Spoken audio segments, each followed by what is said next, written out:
Alright, I wanted to go through my game collection and just show what's changed and see what's added on and maybe a few things that have actually been taken away. I also wanted to do a quick review for Red Dead Redemption 2. The number one and most noticeable thing is I got an Oculus. I've only got a couple games, one of them being Vader something something and Job Simulator. Those are the two main ones and they're pretty fun. Then I've got VR Chat and some other free ones. If you look over here, we have a new custom Majora's Mask N64 controller. Someone made that for me as a present during Christmas, and I really appreciate it, I do. It's really cool. It's even got rumble and a little switch on the back showing you can turn it on and off. I've also updated my DVD collection. I started getting into Seinfeld, so I have season 1 and 2 and 3. But yeah, I kind of want to start some more DVD collecting and see how that goes. Now, I haven't really updated any of my old cartridge games. I did move a few down here, but I did get, I think, 1 or 2 new Switch games. As you can see, there's 2 Breath of the Wilds. One of my siblings, they own a Switch, and we just stored it here. Over here, we have a couple new games. Ni no Kuni was not here last time. This game is a lot of fun, but I am no good at JRPGs. I really like it. It's fairly enjoyable. I love the music, and I love the cutscenes animated by Studio Ghibli. Really cool game. Next is Metal Gear Solid Phantom Pain. I haven't played much of it. I do like it a little bit. The cutscenes are pretty long, and the gameplay is kind of hard to get used to. I've been busy with a bunch of other games, so I haven't really touched it that much. Next being Mega Man Legacy Collection. I beat the first game, and I liked it. It was a little hard, and I heard Mega Man 2 is a lot better. League's better, actually. So I want to try it out. I really do. But, like with Phantom Pain, a bunch of other games have come along, and it's been a lot.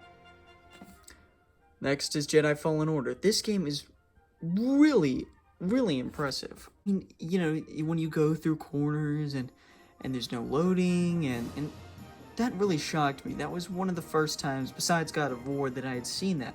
And it's definitely done, I think, better in God of War, but still equally impressive in Fallen Order. Next is Borderlands. Literally watched 2 minutes of the first cutscene, that's it. I think I'll like the game. I don't know much about it, but I wanted to try it out. Next is Battlefront 1 and 2. I got one because it was like 99 cents, and you know, it seemed like, what the heck, why not get it? I like it a lot. The battle system's pretty fun, and it's overall pretty good. But I know some people don't like it because the online had problems. I really only play multiplayer with my friends when they come over. And then, after a couple days later, maybe a couple weeks or so, I got Battlefront 2, which is leagues better. It's got a campaign, maybe not the greatest. The main character does flip sides a lot. But it's still a really enjoyable game. There's way more characters, more modes, more stuff to do. It's really just Battlefront 2, more of it. And I enjoy it for that. While I do think the shooting sometimes feels a bit different, I still like it. So I typically just play Battlefront 2 over Battlefront 1. It's now made the other one obsolete. But we don't have any new 360 games, I believe. We do have a few new Wii games. So I have Wii Fit and Wii Fit Plus. I have no way to play these games. I just got them because they were super cheap and a way to fill out the collection. I also got RE4. I haven't beaten it on the PlayStation, but again, super cheap. Thought I might fill out the collection. After that is the LEGO Star Wars Complete Saga, and this game is a lot of fun. It's definitely a giant collectathon, but I like it. I really do. I think some of the levels can be a little bit better. They have some odd spots where, say you're trying to build something and enemies are attacking you, it can get a little annoying. And sometimes the game won't tell you certain controls, but overall it's super easy, super fun, and you could beat it in a day or two. After that is WarioWare. I think I had this game coming in the mail when I filmed the last video, and it was really fun. I think I like Smooth Moves more. It's got more of a personality on the Wii, but this one is still fun. I remember the first time I got this, there was a GameStop sticker on the spine here, so we had to rip it off, which we wet it down lightly and it came off alright. Though there is a little scratch, if the camera could focus, right there in the corner. but it's really not that bad. It fits fairly well. It's definitely one of my better GameCube games. I like Mario Sunshine, and I like Smash Bros. Melee, but WarioWare is just one of my favorites. And Shrek 2 I just got randomly for Christmas, so yeah. Also, it's one of the better looking GameCube games. The case definitely looks really nice, compared to Melee, which is fading out. Next, I got Kirby. A cousin gave this to me, and it's a really fun game. It's actually the European version. The Game Boy Advanced is not region locked, which is really cool. And we played this game together. It was a lot of fun. We used the GBA link cables, and it was more novel than anything else, but it was interesting. It really was. I've never really played a multiplayer game on the Game Boy, so it was a first-time experience.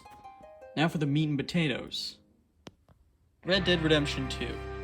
Gosh, I don't even know where to start. I mean, people have been saying so much about this game, and it's been 4 years now, and I don't know what new to say. I really did have my fun with the game, and I still do. I spent countless hours, 100 to 150 minimum. The acting and performances and story, it's all so wonderful. It really gets you to care about these characters that otherwise you would have never met before. Originally, you would have thought if you played the first game, where's John? Why can't I play as John? But soon after, you really do care about Arthur Morgan. Even though there are parts where the game is so much fun, there are still sections where it can be kind of monotonous. During my second playthrough, I definitely saw a lot of fluff that I didn't seem to find on my first. Just little things, really. Follow this guy, walk around. Don't be spotted, just little things. Talk to so-and-so, do a certain chore. It was stuff that at first it seemed like, oh, this is just a realistic way of living. This is how a cowboy would have done it. But it just feels like it's taking up time for the sake of, well, taking up time and making it feel more realistic. When, in fact, it just feels the opposite. It feels unrealistic. Like, why am I doing all these tiny, small, minuscule things when I feel like this could just be handled maybe in a cutscene or having an NPC do it? Not only does the game have fluff during missions, but in between as well. You see your character traveling from far destinations across the map. And while fast travel does come into play, in my experience, I was never told about it. No one ever told me that you could fast travel in the game, so majority of the time I was just riding to locations and destinations. And once you get used to fast travel, it doesn't really feel that fast. I mean, sure, it does get you to destinations quicker, but there's this whole cutscene, and if you're not in camp, then you have to set up a camp, and it can be fairly annoying. I mean, having to travel across the map, don't get me wrong, I understand that you have to load sections and whatnot, but it gets on my nerves after doing it quite a few times. Now, there are a lot of cool things you could do, mini things, poker, fishing, robbing a place. It's all very interesting, but it doesn't give you nearly as much as the main story would. Say you're doing a bounty, and the max you get is $100. Well, from a mere story mission, you can get up to 200, 300, heck, maybe even 1,000. Oh, and another thing. The gunplay, it's exciting, and I did find it enjoyable.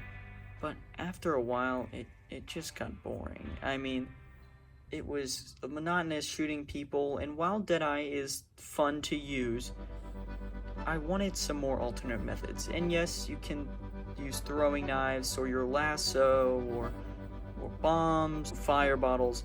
It still feels kind of the same. I wanted some new or unique method to fighting, but most story missions still force you to use guns. There are a few, like Sean's mission, where you have to burn down the Grays field, though it's just a lot of gunplay. Which, again, it's still mostly fun, but you get used to it, and it gets tiring. One thing that feels underdeveloped, though is fairly unique to the game, is fighting with your fists. I feel like I should be doing more besides dodging and punching, and while I know that's fighting at heart, I just want there to be something more into that. While I think shooting is fine, fist fighting could be updated more. Now, going back to the smaller things, say fishing. I find that a lot of fun, and it's nice to take a break from the fast-paced story missions that you usually encounter. I also like playing poker sometimes, and while I have no idea what I'm doing, sometimes I win. Heck, there was even one time when I won 4 games in a row. No, 5 games in a row. In Guarma, you really start to miss these little sections where you could do small things, say play poker, go camping, go fishing, and it really makes you happy to come back to it at the end of Chapter 6. So, that's what I think of the game. While I would have talked about it more, I didn't want to make the video too long. And so in short, the game's story is amazing. Say something, Dutch! Say something! The characters are wonderful. I'm simply gonna use what I've got, which is a brain. While you use what you've got, which is less of a brain. But the gameplay can get boring. And if there's one thing that it's not, then it sure isn't.